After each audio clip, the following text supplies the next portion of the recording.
tempat di mana kita menggali cerita inspirasi dari para ASN yang tidak hanya bekerja dengan profesionalisme tinggi tapi juga memegang teguh nilai-nilai akhlak dalam setiap tindakan mereka. Baik, hari ini kita akan membahas sosok inspiratif dari Basarnas, lebih tepatnya di Kantor Pencarian dan Pertolongan Polres Lampung. Beliau adalah Pak Andre Syah. Izin Pak, buat perkenalan diri Pak. Oke, baik, terima kasih untuk teman-teman semua. Sebelumnya perkenalkan diri, nama saya Andre Syah Prandika. Oke, jabatan saya Reskuer Terampil, golongan saat ini pelatur 2C untuk bergabung di Basarnas pada tahun 2017. Baik Bapak, sebelum memulai pertanyaan awal, saya izin perkenalkan diri. Nama Wali Saputra, saya jabatan Pranata Pencarian dan Pertolongan Semua, dan di sebelah kiri saya. Nama Pak, saya Wadman Dia, jabatan Pranata Pencarian dan Pertolongan Semua. Jadi kita saya ini ada Siswa Pertolongan Diri, Bapak, nama saya Zania Nurul, jabatan sebagai Pranata Pencarian dan Pertolongan Semua. Izin Bapak memperkenalkan diri, nama saya Tuti Prana, jabatan sebagai Pranata Pencarian dan Pertolongan Semua. Sama semua berarti ya? Sama. Baik, izin pelatih untuk pertanyaan pertama, boleh diceritakan nggak sedikit awal mula pelatih ini bergabung di Basarnas ini gimana ceritanya? Oke, terima kasih pertanyaannya. Jadi berbicara awal mula bergabung itu kan kaitannya dengan cita-cita dan tujuan. Jadi kalau kita ngomongin cita, sebenarnya saya nggak ada cita-cita bergabung di Basarnas. Kenapa saya berkata seperti itu? Karena kita itu terdoktrin dari zaman sekolah dulu selalu di TNI, Polri, dokter, bahkan damkar dan lain-lain. Basarnas itu menurut saya saat itu belum begitu dikenal masyarakat. Namun berkembangnya zaman, akhirnya saya mencoba daftar beberapa kali di kedinasan kemudian kalau tidak salah yang ke-7 kali saya daftar CPNS Basarnas dan alhamdulillah langsung terima. Dan dari mana sih saya mengenal Basarnas? Setelah saya masuk, saya mampu gitu. Namun ternyata banyak hal-hal yang di luar pikiran saya saat itu. Saya pikir Basarnas itu hanya sekedar judulnya PNS, mohon maaf mungkin pekerjaannya ringan-ringan seperti administrasi dan lain-lain. Ternyata Basarnas itu bisa dikatakan kegiatannya mungkin hampir mirip gitu kan kegiatan instansi lain gitu, mungkin seperti militer, karena sebetulnya pimpinannya juga sebagian dari militer gitu. Walaupun konteksnya kita adalah pencarian dan pertolongan. Pertanyaan selanjutnya saya serahkan ke rekan Wardah. Pengalaman di Basarnas ini itu pengalaman Bapak selama operasi salju juga itu banyak. Nah, apa sih kesan yang pernah dialami Bapak yang Bapak paling kesan di dalam negeri? Jadi pengalaman yang paling berkesan mungkin sifatnya kepada operasi SAR gitu ya. Jadi operasi SAR menurut saya yang paling berkesan adalah tsunami Kalianda Banten gitu ya. Itu pada tahun 2018. Kenapa bagi saya berkesan? Pertama, saya itu baru masuk, bisa dikatakan baru selesai lepas pendidikan baik pejabat maupun landas, langsung dihadapkan dengan operasi SAR yang skalanya nasional. Korbannya pun lebih dari 200 jiwa kalau tidak saya secara pasti saya kurang tahu. Dimana sih di situ saya melihat beberapa potongan tubuh manusia gitu kan, banyaknya korban yang berceceran, dan yang luar biasanya lagi di mana setiap semua orang itu kabur ketika terjadi tsunami menjauh dari tempat lokasi.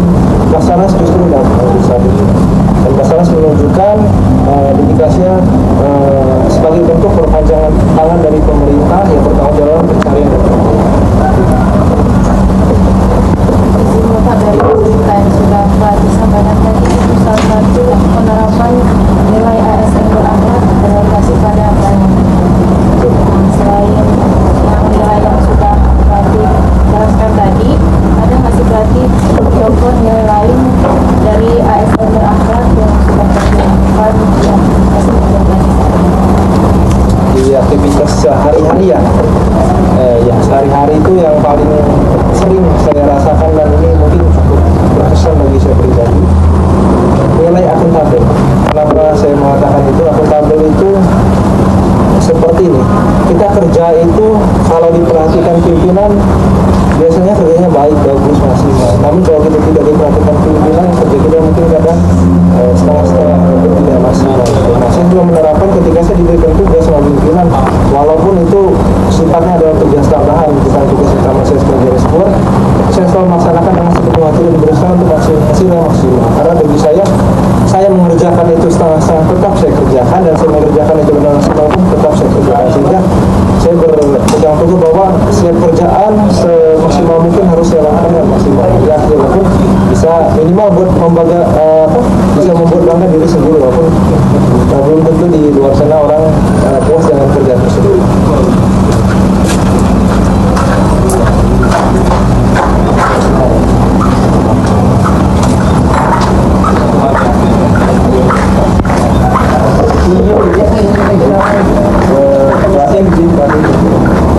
Jadi berarti apa saja tantangan yang bisa dihadapi ASN itu ketika menerapkan nilai-nilai dari berakhlak itu tadi? Ya, tantangan menurut saya pribadi ya, sebenarnya opini saya pribadi, penerapan dari berakhlak itu kan dasarnya sama ASN yang harus memiliki sifat dan perilaku seperti itu. Tantangan adalah apa yang penerapan yang benar ataupun sesuatu yang benar itu sulit untuk diterapkan di tempat yang memang sudah terbiasa dengan kesalahan. Maksudnya terkadang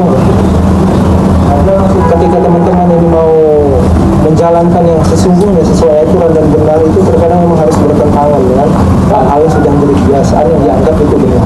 Makanya walaupun kita benar gitu, kita harus berpikir dan bagaimana sih caranya menyampaikan hal itu sehingga tetap benar. Karena walaupun teman-teman ini benar tapi caranya salah, penangkapan dari senior ataupun rekan-rekan yang salah itu kan jadi salah juga, ya.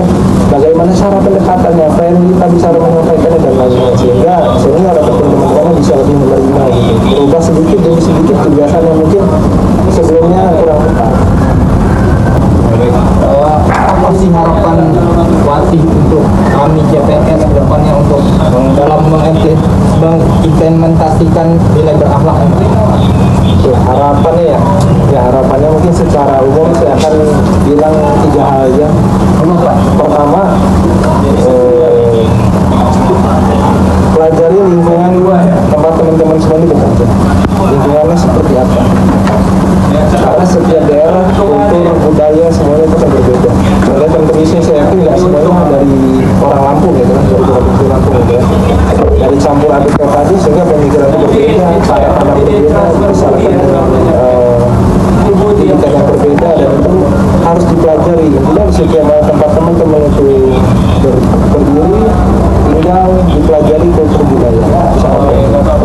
Lingkungan lah pada arti kemudian kosongkan kelas, maksudnya teman-teman walaupun punya ilmu tapi ada tempat teman-teman untuk mengeluarkan ilmu. Ketika teman-teman lagi mengerjakan yang situ, teman-teman lebih tepatnya harus lebih banyak menerima masukan-masukan yang benar tapi ya. Karena dengan begitu teman-teman akan mengetahui sendiri ya, manakah yang benar, mana yang tidak, memfilter juga dari hal-hal tersebut. Kemudian yang selanjutnya adalah ciptakan karyamu, ya, berkreativitas kreatif mungkin. Karena kalau kita mau monoton hanya dengan cara-cara lama, contoh kita mau memperkenalkan Basarnas hanya dengan mulut ke mulut ataupun melalui circle pertemanan gitu, karena kan sangat kecil. Kita memanfaatkan hal-hal yang sedang musim sekarang seperti penggunaan sosial media yang bisa lebih efektif gitu. Dengan apa juga masyarakat bisa menerima Basarnas lebih mudah. Contohnya kalau teman-teman hanya menyajikan video-video yang itu saja, nggak ada variasi dari video, mungkin akan bosan juga. Jadi teman-teman harus buatnya bagaimana mengemas informasi yang sifatnya sebenarnya resmi tapi secara yang lebih elegan ataupun lebih humoris sehingga masyarakatnya lebih mudah menerima. Dan itu sangat banyak cara-cara juga. Saya yakin teman-teman di era yang era teknologi saat ini pasti bisa mempresentasikan itu dalam bentuk pekerjaan. Oke, luar biasa sekali ya teman-teman. Banyak sekali bisa kita petik dari perbincangan hari ini.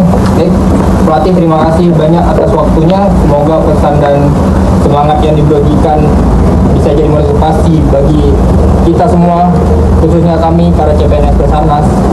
Semoga kedepannya kita bisa lebih menerapkan nilai-nilai berakhlak. Baik, pelatih terima kasih. Selamat perbincangan ini cukup menarik ya. Baik pelatih, sekian kami tutup. Selamat bertugas pelatih. Semoga tetap semangat. Sehat selalu pelatih. Sigarasu. Assalamualaikum warahmatullahi wabarakatuh. Waalaikumsalam warahmatullahi wabarakatuh.